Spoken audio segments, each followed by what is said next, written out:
我一入到嚟，右手邊就係緊廚。咁呢個單位咧就連埋一個工人套房嘅。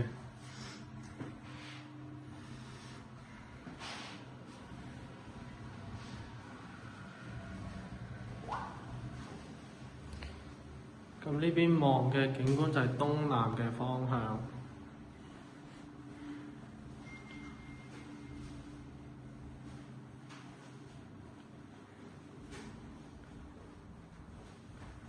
呢度就係睡房，景觀都係同樣望東南。呢邊就係客廁，呢度係第二個睡房。呢邊呢就係第三個睡房，同樣都係東南嘅方向。呢度呢就係主人套房，呢個就係套廁，有浴缸嘅。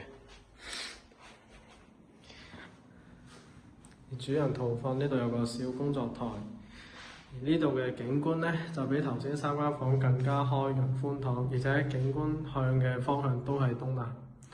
好，呢個單位就係實用面積864尺，有興趣歡迎聯絡我約睇樓，多謝。